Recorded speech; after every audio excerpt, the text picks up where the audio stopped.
And joining us now, he is the senior scientific and business advisor with Christian Hansen. Dr. Steve Lerner is with us again on the program. And Steve, always a pleasure, sir. Great to have you back on the show. How are you? Thank you, Jesse. Very happy to be here. I'm quite fine.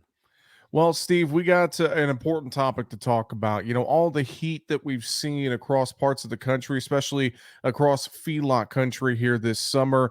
It's been something to watch. It's done a number on many operations as well. I just can't think of how many cattle operations have been stressed and how many cattle we've lost due to some of this heat stress across the plains here this summer, Steve.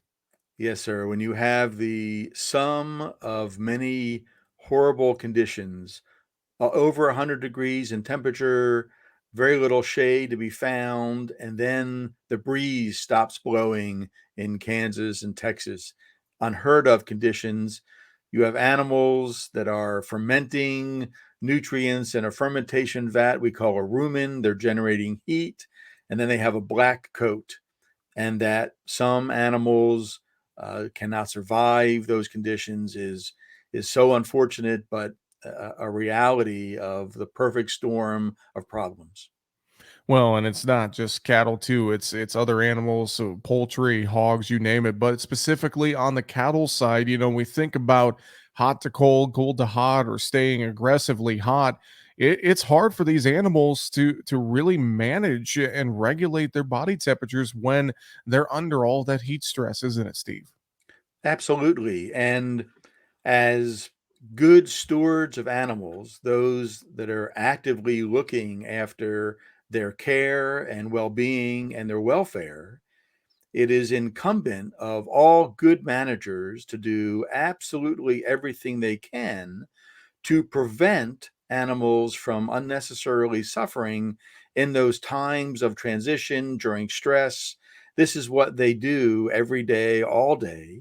And some of the things that will help them get that done, reducing the stress of the animals in their care, is good management, good feed and clean water, and then supplements that can improve the capacity of animals to get what they need from their feed to defend themselves against stressors.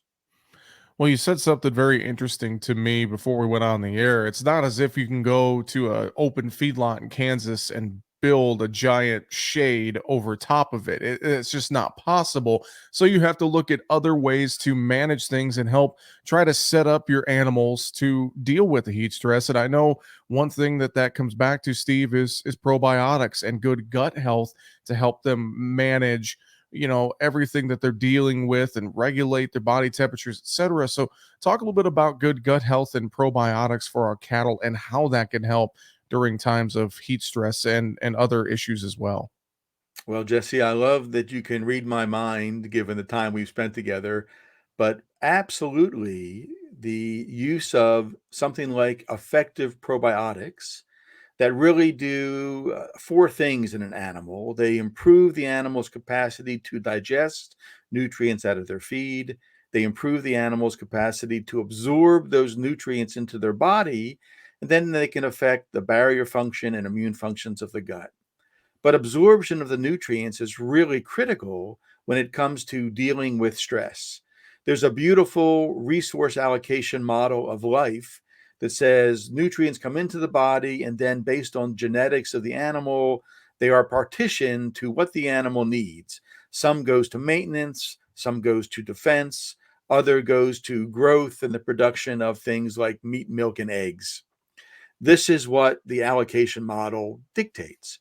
So when animals are in times of stress, the more nutrients they can get out of their feed for use in their bodies, then they're able to allocate more of that to cooling off, to defending themselves against a metabolic stress that may occur during times of high heat. And the better the animals are prepared to do that, the more likely they can resist the impact of those stressors in their lives. So every animal, every day, whether it's a lot of beef cattle or a herd of dairy cattle, a flow of pigs, a flock of chickens, a rafter of turkeys, a group of dogs, those animals should be on something that gets more nutrients out of their feed into their body. And one of those somethings is effective probiotics. Well, we think as well with probiotics, Steve, they're natural. It's something that, as you've alluded to, can just add to what we're already feeding them to try and get the most out of the feed, especially as well, with times of high feed prices. I'm sure producers want to make sure that feed goes a little bit farther. But of course, just the fact that the probiotics are natural, as you've mentioned, effective probiotics, that's really a key as well. And when you think about sustainable agriculture and this whole idea that now we're looking at life cycle analyses from the inception of the product till its final use and disposal, does the product support sustainability? Is there good circularity? It returns, comes from nature, goes back to nature, if you will. And with the exception of the packaging we put probiotics in, they are perfectly circular. They come out of nature. We grow them up naturally. We feed them to the animal. When they're put back out of the animal, they return to nature. It is a completely sustainable concept with the minor thing of the packaging. But but but in truth, these are the kind of natural solutions that we look for because we want agriculture to be sustainable, but also efficient. And the more efficiently that you can have nutrients absorbed, and now let's talk a little bit of chemistry. Nutrients are made up of carbon and hydrogen and oxygen and some nitrogen. And the more carbon and hydrogen and oxygen you keep in the animal, the less of that goes back out into the environment as methane and CO2 and nitrogen containing waste into the ground. So if you can keep more nutrients in the animal by feeding effective probiotics, then you can actually reduce the amount of pollutants that go back out into the environment. In fact, there's some great evidence that if you can increase animal efficiency, you can reduce methane production and cattle become a net cooling impact on the planet, which is kind of cool. Very, very true. Well, Steve, always appreciate the time. Any other final thoughts you have for us here, real quick, before we run out of time? Well, Jesse, it's simply to say that every animal, every day in our care, and of course, friends and family should all be on an effective probiotic. It simply should be the rule. Effective probiotics support normal, and normal is what we want. Well, we appreciate the time and insights as always with that senior scientific and business advisor with Christian Hansen, Dr. Steve Lerner. Thanks for joining us today, and we'll talk to you again soon. Thank you, Jesse.